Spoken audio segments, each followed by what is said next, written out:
Now let's finally return to the galaxy at large. Now that we've got presumably the largest ecumenopolis taken care of, we can basically take the essential atlas's word for the populations of other patches of galactic space. On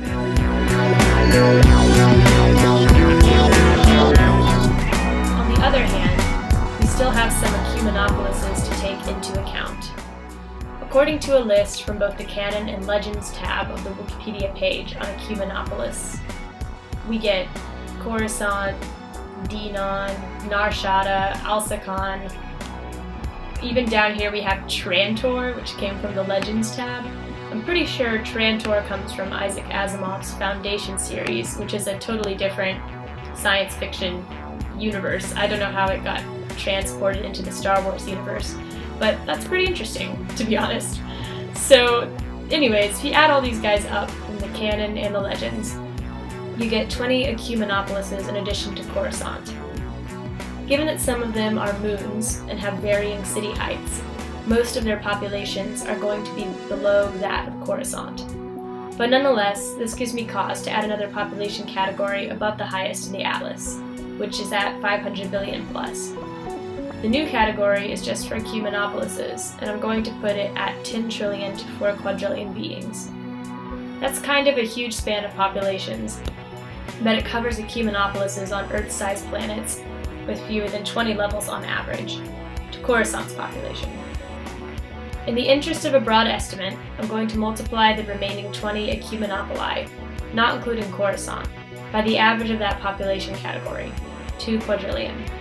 This should encapsulate the range of ecumenopoli populations. So for our largest population category, we have 21 worlds and 44 quadrillion beings. Now let's break down the rest of the galaxy geographically, or should I say astrographically. Based on this population map of the galaxy, I made a pie chart of the rough proportions of space occupied by each color category. So this is kind of just from me eyeballing the chart.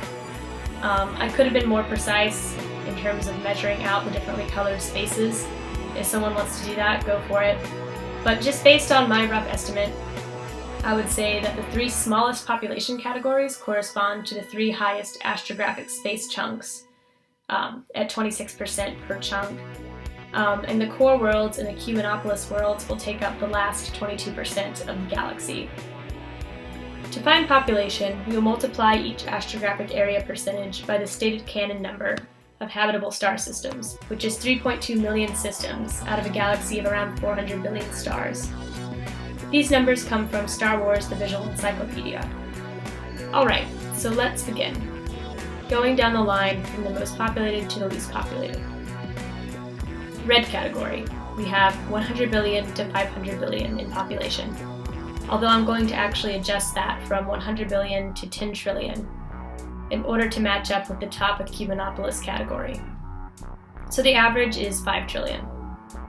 So we have 5 trillion times the 1% of the astrographic area that this takes up, that I somewhat randomly assigned, times 3.2 times 10 to the 6, which is 3.2 million, and we get 160 quadrillion beings. Next we have the orange population category, 10 to 100 billion. So we multiply that, the average of that, which is 55 billion, by 7% by 3.2 million, we get 12.3 quadrillion beings. Next category, yellow, 1 to 10 billion. We have 5.5 billion times 5% times 3.2 million, which is 880 trillion. And then we have green, 500 million to 1 billion. That would be 750 million times 9% times 3.2 million, which is 216 trillion. And so on.